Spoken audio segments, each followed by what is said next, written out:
My name is Bridget Atwood. I'm 32 years old. Last Friday, I sat in my office in Boston and listened to 47 voicemails from my family. People I hadn't spoken to in 9 years. Not one said I'm sorry. Every single one said the same 2 words. 9 years ago, I walked out of my mother's house with $215, one suitcase, and the clothes on my back. My family told the whole town I was unstable. They weren't worried. They were relieved. And they would have stayed relieved if my sister hadn't typed my name into Google last week. Before I tell you what those 2 words were and what I did about them, please take a moment to like and subscribe, but only if this story actually means something to you. Drop your location and your local time in the comments. I love knowing where you're listening from tonight. Now let me take you back to Easter Sunday 2017. Cedar Hollow, Pennsylvania. Population 3,200. The kind of town where everybody knows your news before you do, and the gossip moves faster than the volunteer fire department. Easter brunch at the Atwood house meant my mother's Wedgwood china, on the long table, 22 relatives squeezed elbow to elbow, and my father pouring wine like silence was something you could rinse out of a glass. I was 23 years old that spring, working 2 jobs and saving every dollar I could pull out of a tip jar. I waited tables at the Linden Diner on Route 6. I answered phones for a small accounting firm on Court Street whenever they needed coverage. My sister Vanessa had just been promoted at Northeast Mutual, the insurance firm in Pittsburgh that recruited her right out of college. Same salary as before, fancier title. Vanessa was 25 then, 2 years older than me, and the kind of beautiful that walked into a room before her name did. She had been my mother's favorite since the day she was born, and Mom had never tried to hide it. The golden child, in the language people use when they think you can't hear them. Vanessa's school portraits hung in the front hallway in matching brass frames. Mine went into a drawer in the laundry room, and once a year my mother would tell relatives the drawer was temporary, just until we redo the wall. The drawer outlived 2 paint colors and 1 carpet replacement. My mother stood at the head of the table that Easter and raised her glass. To Vanessa, she said, our brilliant girl, always making this family so proud. 22 people lifted their glasses. I lifted mine too. Nobody asked what I was doing. Nobody asked about my night classes at the community college or my plan to transfer to a 4-year. I was wallpaper in my own family's house. But I'd come to brunch that morning with one question. A quiet one. I waited until dessert when the lemon tart was being passed and the noise had softened into that warm hum of cousins talking over each other. Mom, I said. I was wondering, is there any of Grandma Lillian's down payment money left? She told me she put aside something for each of us. The table went quiet, not the comfortable kind. The kind that lets you know a grenade just rolled under your chair and everyone except you saw it land. My mother set her coffee cup down with both hands. She looked at me, then she looked around at every single person at the table, and when she finally spoke, her voice was sugared just enough to make your teeth ache. See, she said. This is what I've been dealing with. I didn't answer. I sat there with my fork in my hand and 22 pairs of eyes landing on me like I'd cursed in church. My Aunt Rosalind reached over and patted my hand. Honey, she said, your mother just wants what's best. I got up and went to the kitchen and started rinsing plates because that's what I did at every family gathering. I cleaned up while everybody else celebrated. Muscle memory. The faucet was running, but I could still hear voices through the doorway. My mother's voice dropped low when she was talking to my Aunt Marlene. Lillian's fund went to Vanessa's wedding deposit and her car payments, she said. Bridget doesn't need it. She's not going anywhere anyway. I turned the water off. My grandmother had set up separate accounts for both of us, $18,500 apiece. She'd told me this herself the spring before she passed, sat me down at her kitchen table on Birch Lane, took my hands in hers, and said, "This is for your future, sweet girl. Nobody can touch it but you." Somebody had touched it. I walked back into the dining room. My mother was refilling her wine glass. "That money was mine," I said. "Grandma left it for me. You had no business moving it." Constance Atwood didn't flinch. She set the bottle down, folded her hands on the linen, and tilted her head the way she always did when she was about to bend reality into a more flattering shape. "You're being dramatic, Bridget," she said. "You always do this. You always make everything about money. I'm asking about $18,500 that was left to me by name. And I'm telling you, she said. You sound just like your grandmother, always stirring something up. That stopped me cold. My grandmother Lillian was the kindest woman I ever knew, and my mother said her name like she was scraping it off the bottom of her shoe. 10 minutes later, my mother called everyone into the living room. I knew exactly what was coming. I'd seen this play before. Different holidays, different triggers, same choreography every time. Constance Atwood in the center of the room, performing concern for an audience that never bought a ticket but always took a seat. I've tried to keep this private, she said, dabbing at the corner of her eye with the napkin she always carried, the one embroidered with her initials. But I think everyone needs to know. Bridget hasn't been herself for months. She's been having episodes. I've been covering for her, but tonight, well, you all saw it. She gestured toward me like I was Exhibit A in a courtroom that had already reached a verdict. I looked at my father. Walter Atwood sat in the wingback chair by the fireplace, with his hands flat on his knees, staring at a small worn patch in the carpet that he'd been staring at for 30 years of marriage. He said nothing. He never said anything. I looked at my brother Trevor. He was 21 then, leaning against the doorframe with his arms crossed and a glass of wine he wasn't supposed to be drinking.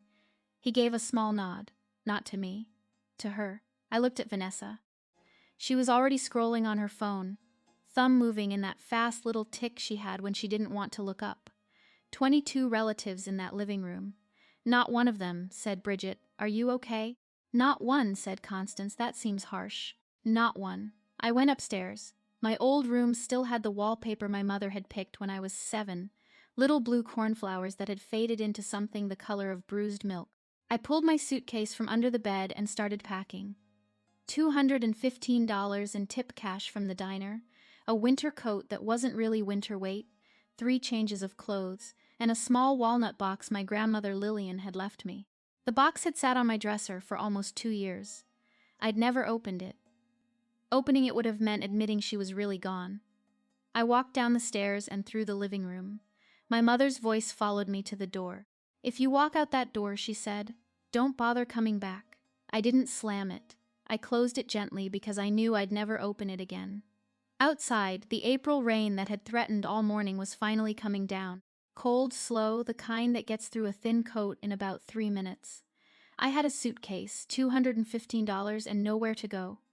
That was the last time I heard my mother's voice for 9 years. I walked to the Greyhound station on Route 6, the only one for 40 miles. The night clerk was a man named Pete who'd played pool with my father in high school. He looked at me, looked at my suitcase, looked back at me, and didn't ask. He just slid the ticket across the counter. The furthest I could get for what I had, with a transfer in Pittsburgh, was Boston, Massachusetts. Bus number 47. Departure 3:47 in the morning. 14 hours on a Greyhound, with my suitcase between my knees and a box of my dead grandmother's things on my lap.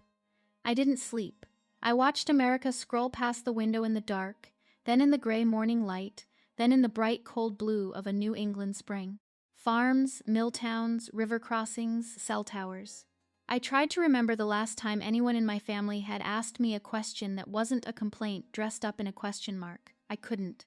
The woman next to me on the bus was on her way to her son's college graduation outside Hartford. She offered me half her egg salad sandwich somewhere near Scranton. I thanked her and ate it in 3 bites. She didn't ask why I was crying. She just handed me a tissue and looked back at her crossword. Sometimes strangers give you more grace in 10 seconds than your family manages in 25 years. I started my second day in Boston on a sidewalk with $8.17 in my wallet. I walked from Park Street Station to Boston Common to the Public Garden in the cold, and then I asked a woman pushing a stroller where homeless women slept. She gave me an address in Roxbury. My first night in Boston, I slept at a women's shelter off Dudley Square. Second week, I moved to a hostel in Allston that smelled like bleach and bad decisions. I had no credit history, no references, no local connections, just a work ethic my family had spent 25 years exploiting and 0 years admiring. I found a job within 9 days. Reception at a small consulting firm called Halloway Mercer. 9 employees back then.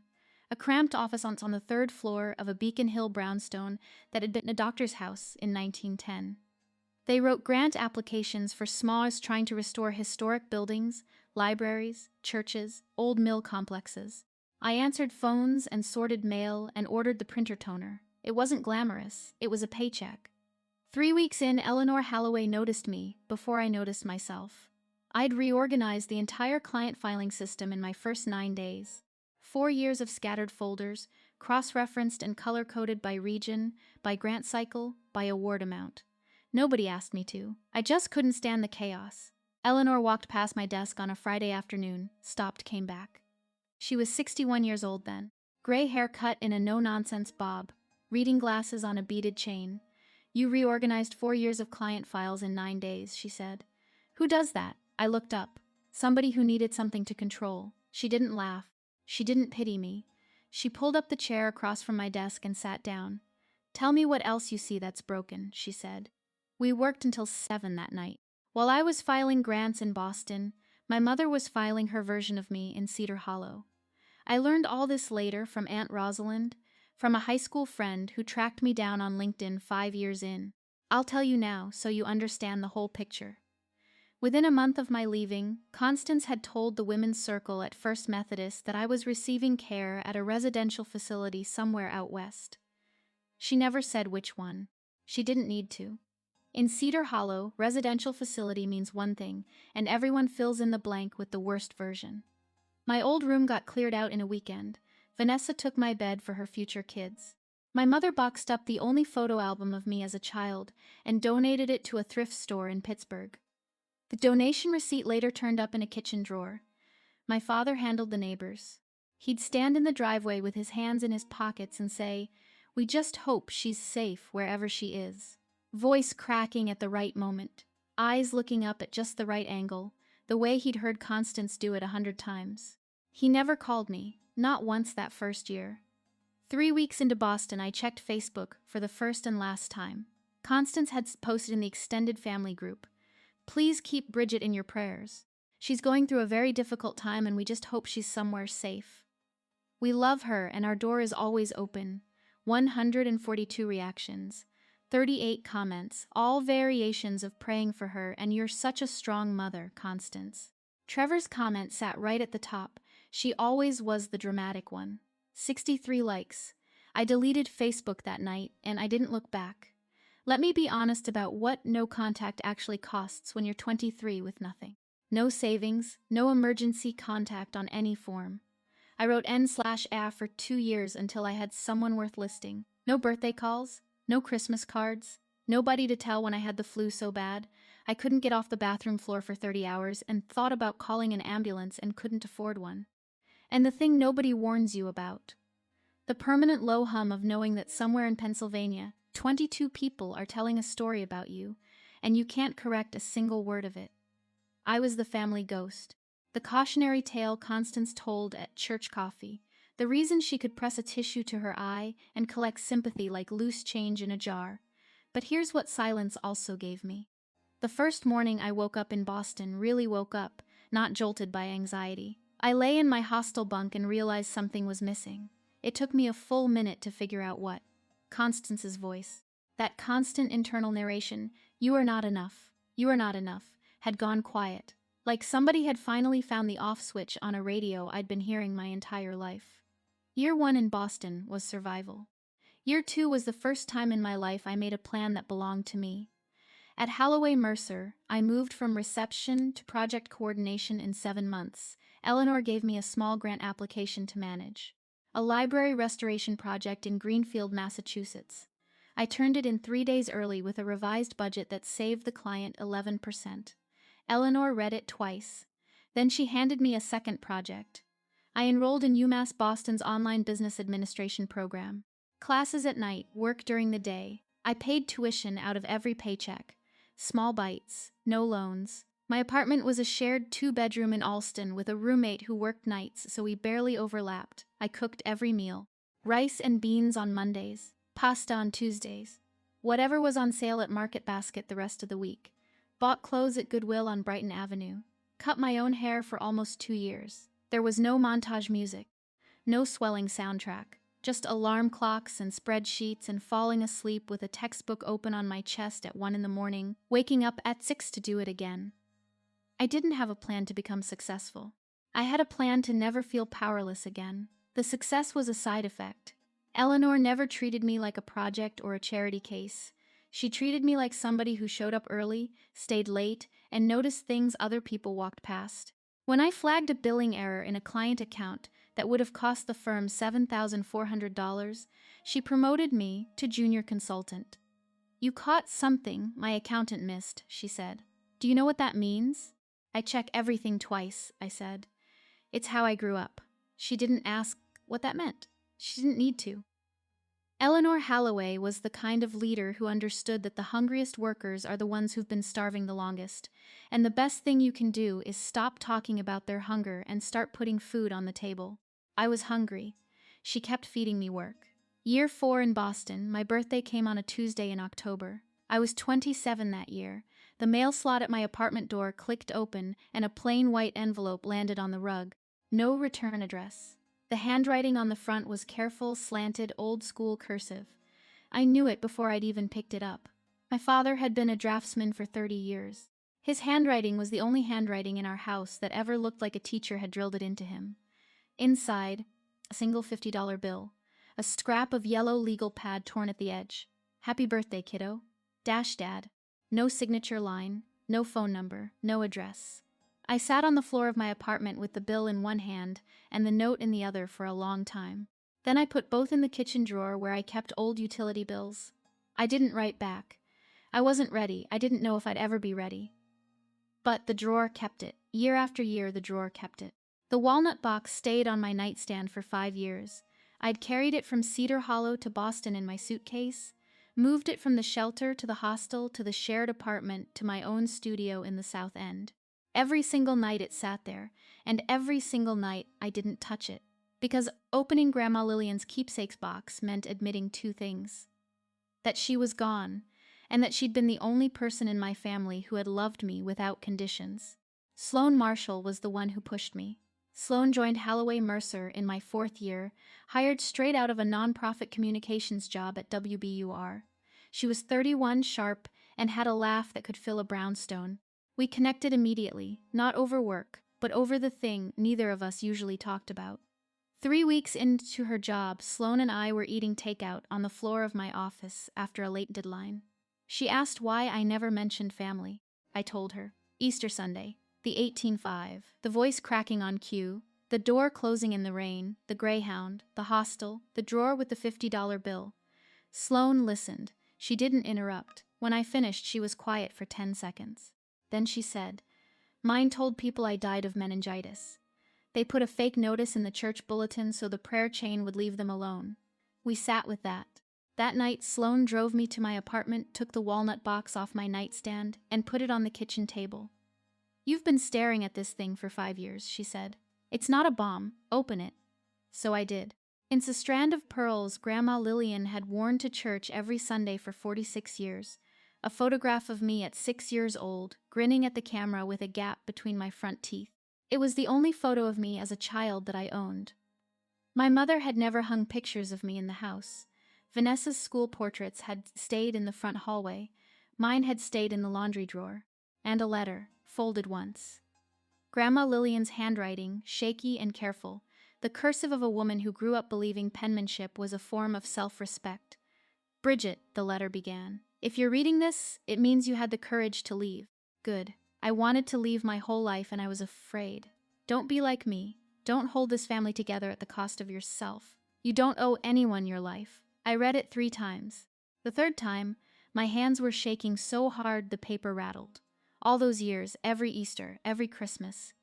Every family dinner where I'd bitten my tongue and passed the green beans and pretended the pecking order didn't exist.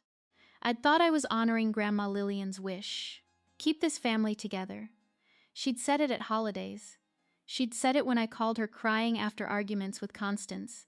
She'd said it so many times it had become my operating system. But she'd said it in front of the family under Constance's roof with Constance listening.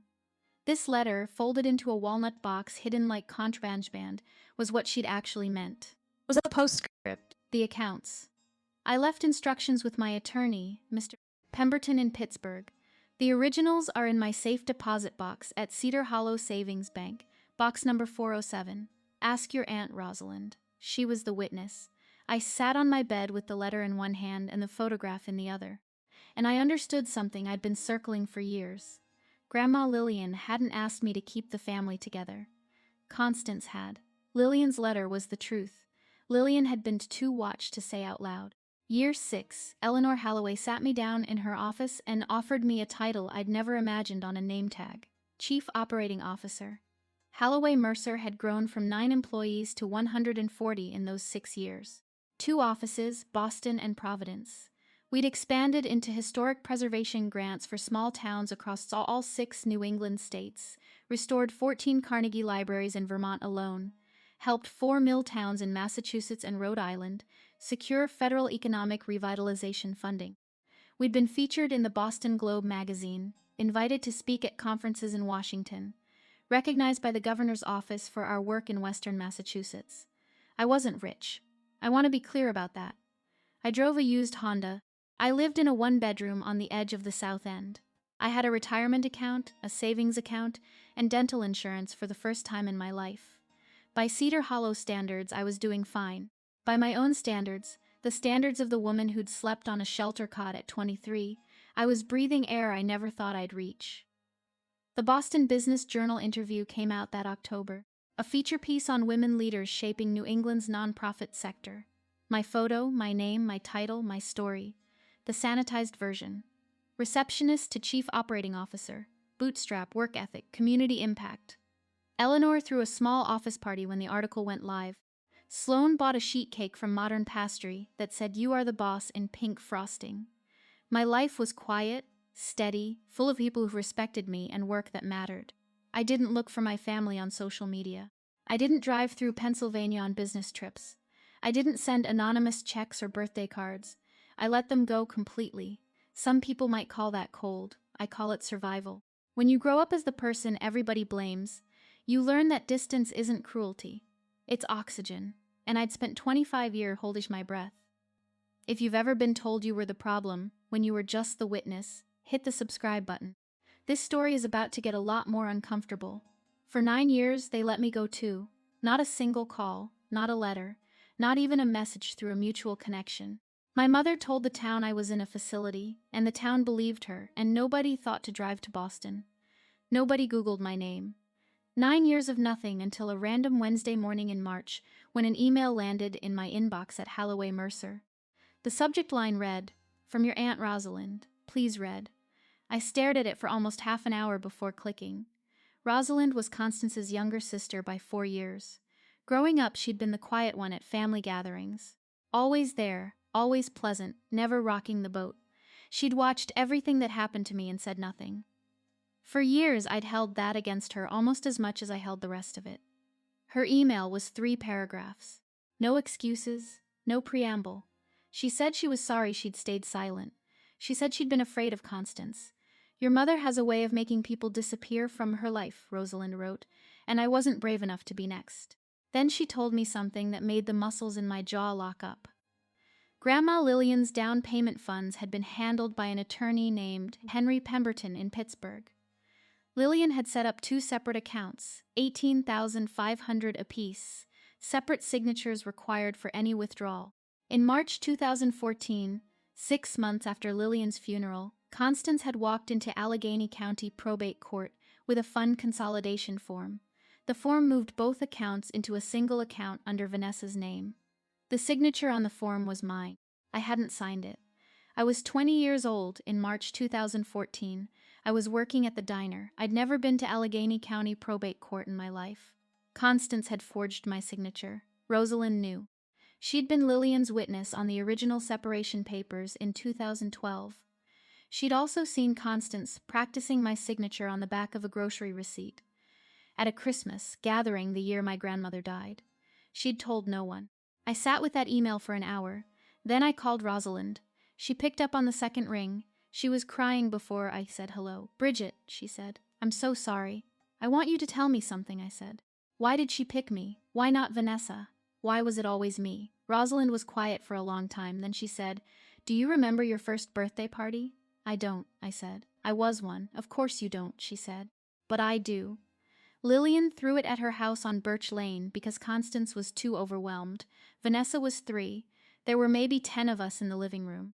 Lillian picked you up out of your high chair when it was time for cake. She held you against her shoulder, and she looked around the room at all of us, and she said, "This one has my fire." I closed my eyes. I watched your mother's face when Lillian said it, Rosalind said. Constance had spent her whole childhood trying to make Lillian say something like that about her, and Lillian never had. Constance had been 28 years old in that living room, and she'd finally heard her mother say it, and it wasn't about her. It was about a 1-year-old eating frosting off her own fist. She never forgave Lillian for that. She also never forgave you for being the one Lillian chose to say it about. You weren't the daughter she resented, Bridget. You were the granddaughter she punished her mother through. I put my hand over my mouth and sat down on the floor of my office. That's your motive, Rosalind said. That's the whole story. 2 weeks after the Rosalind email, Eleanor walked into my office with her phone in her hand like it was a winning lottery ticket. "You know," she said, "Reverend Marcus Hartwell runs a Methodist church in some small town in Pennsylvania." I didn't react. But the word Pennsylvania was already a fire alarm. He sits on the board of a historic preservation society out there. They're restoring an old Carnegie library, building a new community wing onto it, and they're hosting a Founders Gala this spring to raise the rest of the renovation money. They want a keynote speaker. Somebody who works in community development, has a personal connection to small-town revitalization. He reached out through our network. She looked at me. I told him about you. You grew up in a small town in Pennsylvania, right? I hadn't told Eleanor which town. The town is Cedar Hollow, she said. So you know it. You'd be perfect. I almost said no. The word was right there sitting on my tongue like a reflex. And then I thought about Grandma Lillian's letter, about closing that door in the rain, about 9 years of being a ghost in a story I hadn't written. "I'll do it," I said. Eleanor grinned. "Wonderful, I'll send your bio to Reverend Hartwell tonight." After she left, I sat in my office and Googled Cedar Hollow Library Founders Gala. The event page listed Constance Atwood as committee chair. The venue was the library renovation site at 47 Maple Lane. The date was May 17th. I picked up my phone and texted Rosalind. "I know about the gala. I'm the keynote speaker." Her reply came in 40 seconds. "I know. I didn't tell your mother. Be ready." I was going back to Cedar Hollow on my own terms, through my own front door. 2 weeks before the gala, on a Tuesday afternoon, my sister sat down at her kitchen table in Pittsburgh and typed my name into Google. I know the details because Rosalind was visiting her that day. She told me all of it later. Vanessa's 34, freshly divorced 6 months earlier, and drowning. Her ex-husband had left her with a mortgage she couldn't carry alone and a Pomeranian she didn't particularly want. She'd been coasting on Northeast Mutual commissions, but the housing market had cooled. The bank was 3 months behind on patience, and she needed a co-signer for a refinance. Constance's credit was wrecked from a string of bad investments. Walter was on a fixed pension. Trevor still owed $36,000 in student loans. Vanessa needed somebody with a real income and a clean financial record. She thought of me the way you think of an old tool you tossed in a junk drawer 6 years ago. Not with affection, with sudden practical interest. She typed Bridget Atwood, Boston. First result. LinkedIn. Chief Operating Fixer, Halloway Mercer. Second result. Top 50 women leaders in New England nonprofit. Third result, the Halloway Mercer Company page. Professional headshot. Conference speaking credits. A quote from Eleanor calling me the operational backbone of everything we've built. Rosalind said. Vanessa stared at the screen for almost a full minute without blinking. Then she picked up her phone and called our mother. "Mom," she said, "you need to see this." "See what, Bridget?" "She's a CEO of a real company. She's been in Business Journal." The sound on the other end of the line, Rosalind said, wasn't joy, wasn't relief, wasn't pride. It was a sharp inhale. The kind a person makes when the story they've been telling for 9 years catches fire in their hands. "That's impossible," Constance said. She didn't finish the sentence. She couldn't, because finishing it would mean admitting the lie had been hers all along. The calls started that evening. I was in a conference room in Boston wrapping up a quarterly review with my team. My phone buzzed in my pocket. Then again. Then it didn't stop. By the time the meeting ended, I had 31 missed calls. By the time I walked back to my office, the count was 47, all from Pennsylvania area codes. Some numbers I recognized, some I didn't. all from the same evening window, 6:14 p.m. to 11:43 p.m. I went to my office, I closed the door, I sat in my chair, and I listened to all 47 of them, start to finish. Voicemail 1, Vanessa. Breezy. Practiced. Like she was calling about brunch reservations. Bridget, it's Vanessa. I know it's been a long time. Listen, I need to talk to you about something important. Call me back. Voicemail 4, Walter. Halting. Uncomfortable. Sweetheart, it's Dad. Your mother and I, well, the family's going through a rough stretch. We could really use your help. Give us a call when you can. Voicemail 9, Constance. Clipped. Controlled. Bridget, this is your mother. I don't know what you've been doing out there, but family is family. We need to talk. Voicemail 17, Trevor. Chewing something. Yo, Bridge, it's Trev. Looks like you're doing pretty good out there. That's cool. Hey, listen. I've got this business idea, custom truck detailing, big margins, big future, and I could really use some backing. Just a little something to get me started. Hit me back. Voicemail 26, Aunt Marlene. Tearful. Bridget, honey, this is your Aunt Marlene. I've been thinking about you so much. Your mother's just beside herself. Please call. Voicemail 38, Vanessa again. The breeziness was gone. Her voice cracked on the last word. Bridget, I know you're seeing these. I need help. Please, just call me. Help me, help me, help me. 2 words, over and over, in different voices, different tones, different levels of desperation. But always the same 2 words. Not I'm sorry, not I was wrong, not I miss you. Help me. 47 voicemails. 0 apologies. And every single one wanted the same thing. I listened to every voicemail start to finish, some of them twice. Then I set my phone on my desk, leaned back in my office chair, and looked at the ceiling for a long time. I called Sloane. She picked up on the second ring. My family found me. Oh, a pause. Which part hurts? The part where I'm not surprised. She let that sit. She knew better than to fill silence with comfort when what I needed was space to feel the weight of it. 9 years, I said. 9 years of building a life from $215 and a Greyhound ticket. 9 years of therapy and hard work, and learning to trust people again. And the first time my family reaches out, it's not to say they missed me. It's not to ask if I'm okay. It's to ask what I can give them. I wasn't an ATM at 23 when I was broke, I said. But apparently I'm one now that I've got a title next to my name. I set my phone to do not disturb. I didn't call back. I didn't block the numbers either. Blocking felt like a reaction, and I was done reacting to the Atwoods. They didn't take silence well. 3 days after the voicemails, an email arrived in my work inbox, my professional email. The one listed on the Halloway Mercer website, from constance.atwood.sedurfa@gmail. Subject, your mother, Bridget. After everything this family has done for you, you can't even return a phone call. I've spent 9 years defending you to people who asked where you were. I told them you were getting help. I protected your reputation, and this is how you repay me. I always told people you were selfish. I guess I was right. I read it twice, saved it, didn't reply. The next day, a LinkedIn message from Vanessa. I see you're doing well for yourself. Congratulations, I guess. But family is family, Bridget. I need a co-signer on a refinance. It's not a lot. You owe us that much. Oh, that word again. Oh, the Atwood family currency. Then Trevor, because Trevor never could stand being left out of a performance, posted on Facebook. Public. Tagged half the extended family. Funny how some people get a fancy title and forget where they came from. Family supported you your whole life, and now you're too good to answer your phone. Hashtag ungrateful. Hashtag family first. 68 likes, 22 comments, all in agreement. I screenshotted everything, the email, the LinkedIn message, the post, not for legal reasons. For myself. For the mornings when I might wake up and wonder if I'd imagined all of it. Evidence I wasn't the problem. Evidence I could hold in my hands. That evening Rosalind texted. They know you're the gala speaker. Constance found out from the program. They're planning to be there, so now I knew. They weren't just calling, they were coming. Can I be honest with you for a minute? When I read Trevor's post, family supported you your whole life, I actually laughed out loud in my office, because the funniest lies are the ones people tell, so confidently they forget they're lying. If that hits a nerve, if you've ever been called ungrateful for simply wanting to be treated like a human being, drop a comment. Tell me your 2 words. I'll read every single one. May 17th. I flew into Pittsburgh on a Friday afternoon, rented a car, and drove 90 miles southeast through the rolling Allegheny foothills.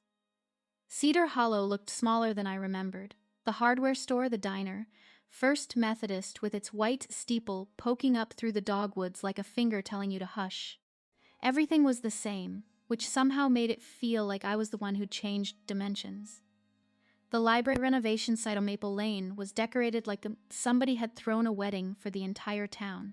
White tablecloths, rented centerpieces, a banner across the front entrance, restoring our story.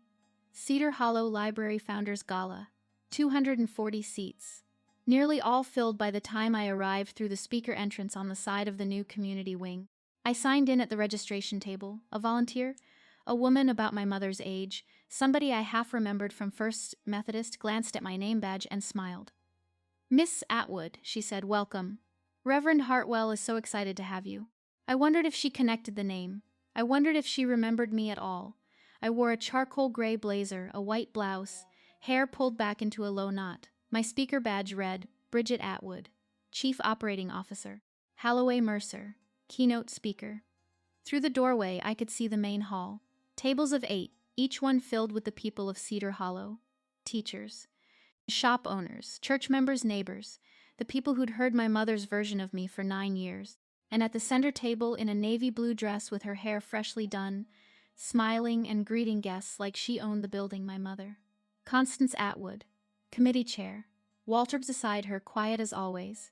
Vanessa in a new dress she probably couldn't afford. Trevor near the buffet, scrolling his phone. My whole family, 20 feet away, with no idea who was about to step out from behind the curtain. Reverend Marcus Hartwell was a tall man with kind eyes and a microphone voice that filled the room without effort. He'd been the one to reach out to Halloway Mercer. He'd never met me before this evening. He didn't know my history with Cedar Hollow. He stepped to the podium at 7:30. "Good evening, Cedar Hollow. Thank you for being here tonight.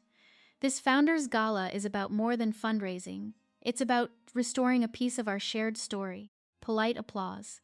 The clink of silverware on plates. Our keynote speaker tonight is somebody who embodies the work we're trying to do here. She grew up in a small town in Pennsylvania, started her career from the ground up, and now serves as Chief Operating Officer of Halloway Mercer, a firm that has restored libraries, churches, and historic mill buildings across all 6 New England states and helped 65,000 households through community grant funding. She was recently featured in the Boston Business Journal's Top 50 Women Leaders in New England. Please give a warm Cedar Hollow welcome to Bridget Atwood. Applause. I stepped out from behind the curtain and walked to the podium. The spotlight hit me, and for 1 second, just one, I was 23 again, standing in that living room while my mother told 22 people I was broken. Then I looked out at the audience. 240 faces. Some I knew, some I didn't, and at the center table, 4 faces I knew better than any others on earth. Constance's smile evaporated. Her mouth opened slightly, closed, opened again. She gripped the edge of the table with both hands. Her knuckles went white against the white linen. Her eyes darted sideways, scanning the room to see who was watching her reaction. Even in shock, her first instinct was audience management. Walter set his water glass down so hard it sloshed onto the tablecloth. Vanessa's hand went to her chest.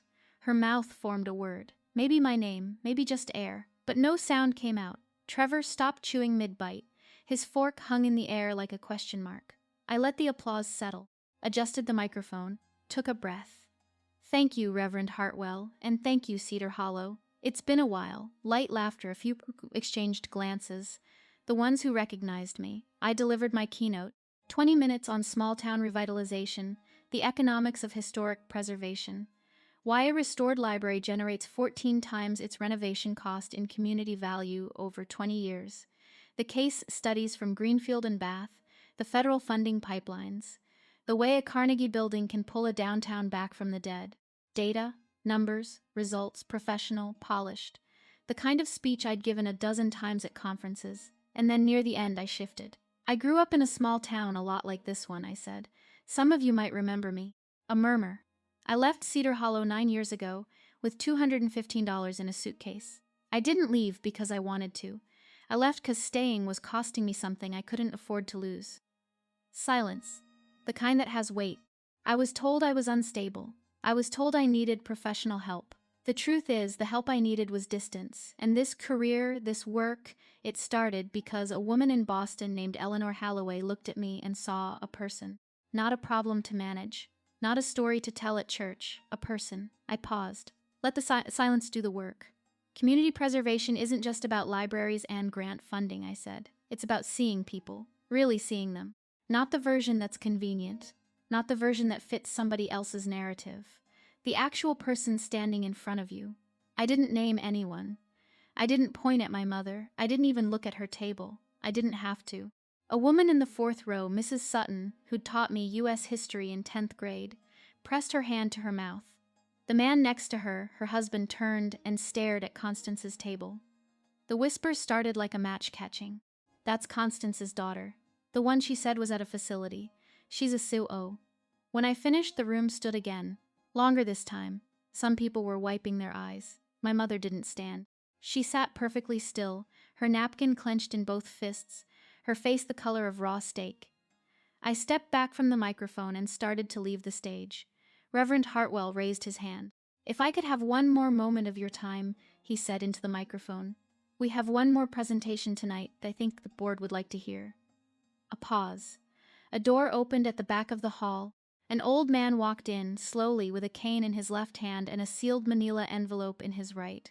White hair, wire-rimmed glasses, a gray suit that had been good in 2004. He was 81 years old. His name was Henry Pemberton, and he'd been my grandmother Lillian's estate attorney for 32 years. He walked up the center aisle past Constance's table. He didn't look at her. He climbed the 3 steps to the stage, handed the sealed envelope to the chair of the Library Foundation Board, a retired physician named Dr. Eldridge, and stepped back from the podium. "This envelope," Mr. Pemberton said into the microphone, "contains a forensic document examiner's report. It was commissioned this winter after a routine probate review of one of my late client's files. I'd like Dr.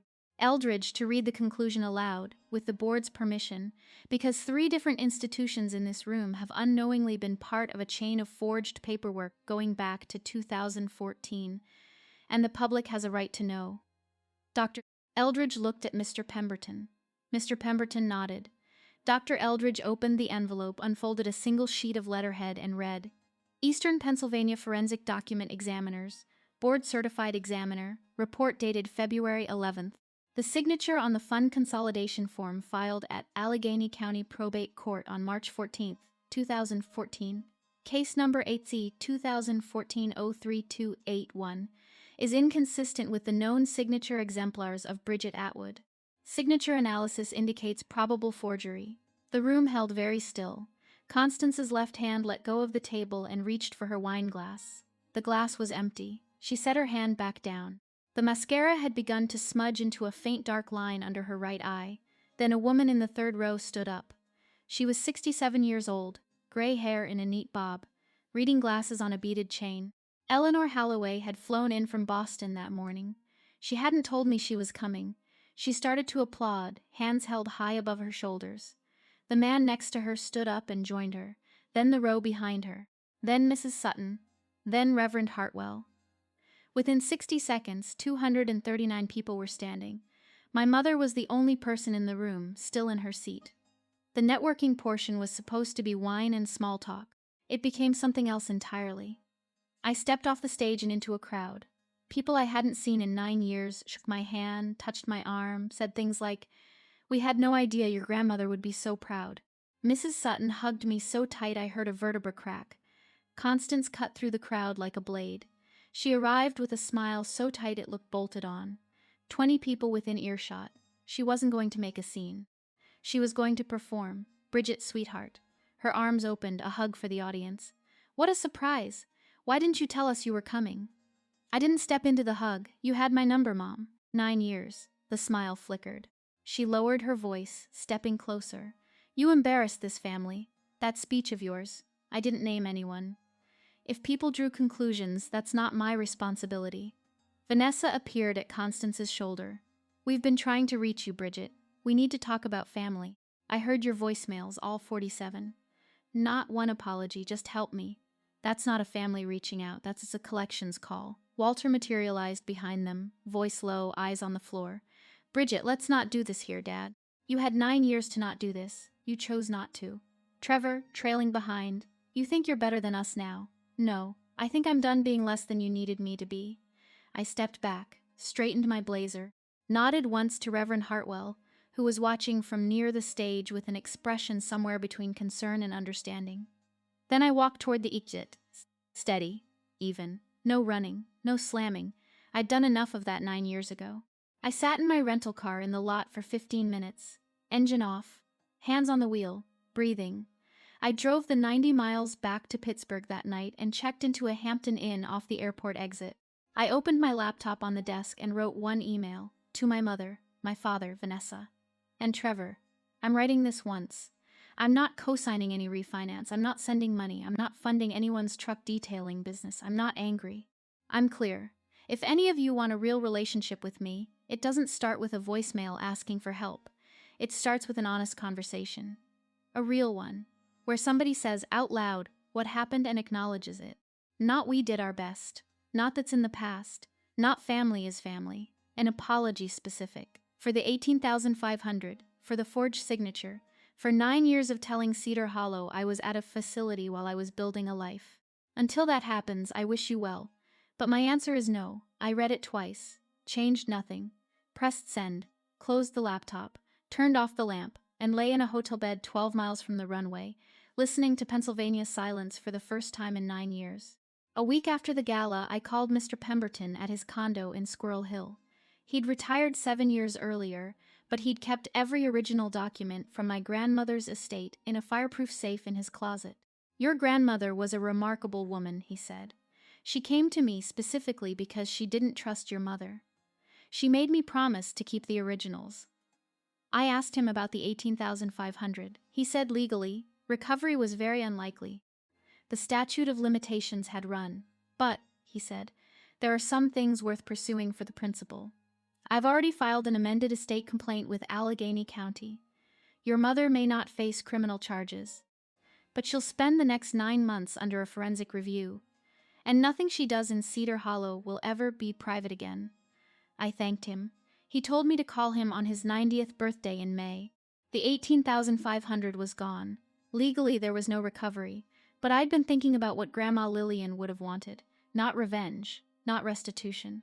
Legacy. I contacted UMass Boston's financial aid office. Set up a small annual scholarship, funded directly from my salary at Halloway Mercer, for students who were estranged from their biological families. Students who checked no family contribution on their FAFSA, not because their parents couldn't pay, but because their parents wouldn't. I named it the Lillian Atwood Memorial Scholarship. The university published the announcement on their website. 2 paragraphs. My name. My grandmother's name. A photograph of the 2 of us from the walnut box. 6-year-old me grinning with that gap in my teeth. Grandma Lillian behind me with her hands on my shoulders and her Sunday pearls catching the kitchen light. It wasn't about the money. It was about rewriting the ending. Rosalind called me 3 days after the gala. I let it ring twice before answering. She was crying before I said hello. I should have said something years ago. At that Easter brunch, at every brunch. I watched your mother do this to you, and I sat there like everybody else. You're saying it now, I said. That counts. It doesn't feel like enough, it's not. But it's a start, a silence. I need time, Rosalind, before we build anything. Trust isn't a switch I can flip just because somebody finally decided to be honest. I understand. Can I tell you what happened after you left? Go ahead. The town won't stop talking. Everyone's asking the same question. Constance told us she was at a facility. She's a COO. Mrs. Sutton told her Bible study group. Reverend Hartwell hasn't said anything publicly, but he called your mother and asked her to step back from the board chair. She lost the chair position voluntarily, she said. Everyone knows. I let that settle. I didn't feel triumphant. I didn't feel sorry for her either. I drove back through Cedar Hollow once more, 4 weeks after the gala, on my way to a Halloway Mercer site visit in Williamsport. I didn't have to. I could have taken the Interstate North, but I took Route 6 instead. I drove past the Linden Diner, past Pete's old Greyhound counter, past the bench outside the hardware store where my father used to sit on Saturday mornings. It was 8:30 on a Sunday. The First Methodist parking lot was full. The service ended at 8:45. I pulled my rental car into the corner of the lot, 3 rows back behind a maroon Buick. I didn't get out, I just watched. At 8:46, the church doors opened and the congregation began to file out. People I half recognized: Mrs. Sutton, Pete from the Greyhound, the pharmacist from Boyle's. 2 former classmates I didn't particularly want to see. At 8:49, my mother slipped out the side door, the one by the kitchen, the one nobody used unless they were avoiding the main doors. She was wearing a dark gray suit, her hair freshly done. She walked across the lawn quickly, eyes on the asphalt, hand gripping her purse strap. 2 women on the main steps watched her go. They didn't call out a greeting, they didn't wave. They watched. I sat in my rental car for another 10 minutes after Constance had driven away. Then I started the engine and drove north. I hadn't honked, I hadn't gotten out, I hadn't said a single word, I'd just been present. That was enough. Walter, for his part, did something I never expected. He moved into the guest bedroom. Not a separation, not a divorce. Just a door closed between him and the woman he'd enabled for 40 years. Rosalind overheard him through the kitchen window one evening that summer. "You lied, Constance, about your own daughter. You told the whole town she was broken, and she stood on that stage and proved you wrong without saying your name." Constance's response, according to Rosalind: "She turned the whole town against me." Walter's response: "No, you did that yourself 9 years ago. She just showed up." It was the first honest sentence my father had spoken in my lifetime. Too late to save us. But maybe not too late to save himself. Vanessa lost the house. Without a cosigner, the refinance fell through. The bank completed the foreclosure 90 days later. She packed what she could into a rented storage unit and moved back into our parents' house on Sycamore Drive. Into my old bedroom. The one with the faded cornflower wallpaper. The golden child.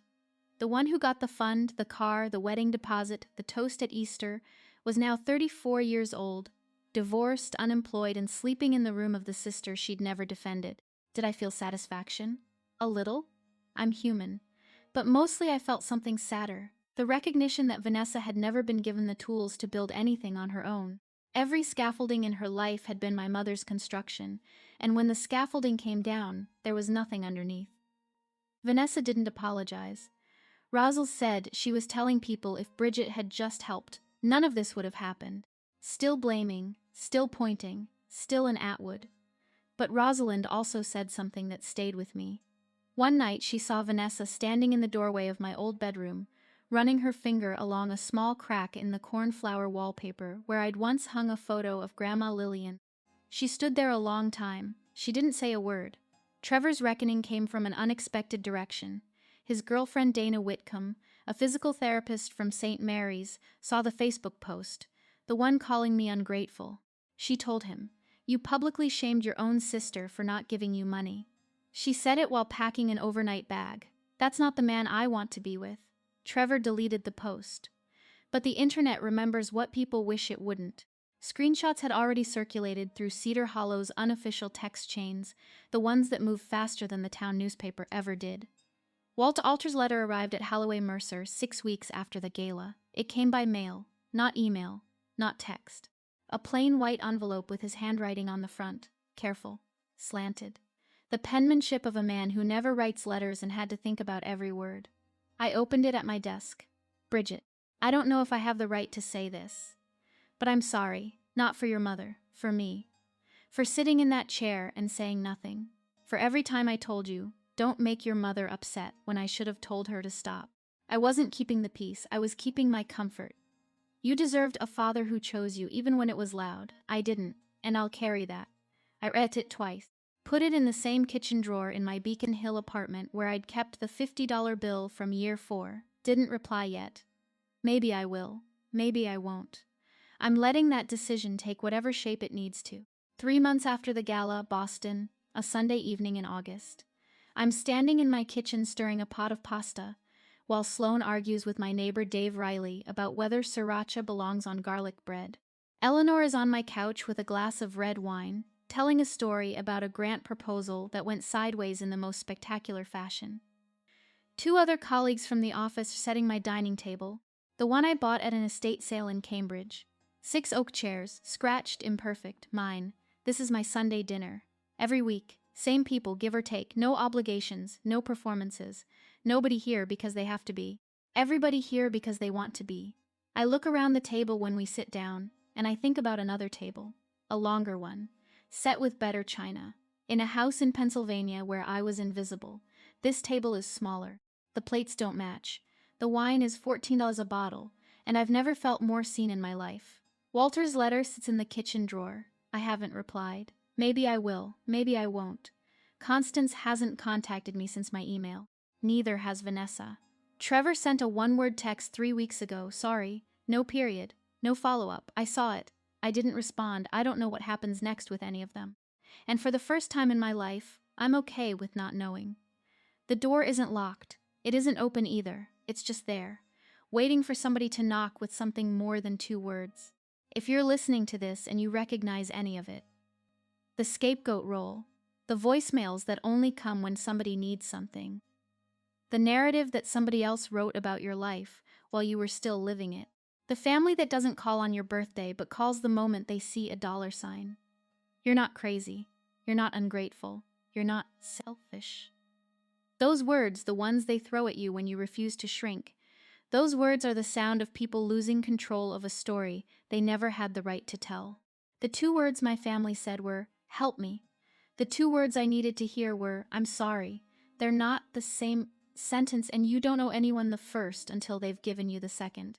I used to think family was about loyalty, about showing up no matter what, about swallowing your own voice so the table stays quiet and everybody can pretend the silence is peace. Now I know better. Family is about choice. Real family, the kind worth keeping, chooses you on purpose, not out of obligation, not out of guilt, not because your name is useful on a refinance application. My name is Bridget Atwood. I'm 32 years old.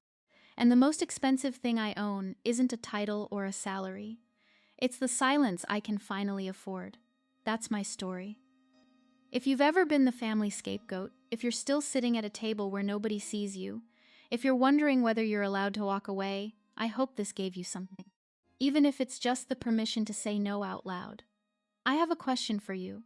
If your family called you tomorrow after years of silence, what do you think they'd say? Help me, or I'm sorry. Drop it in the comments. I read every single one. Thank you for listening. See you in the next one.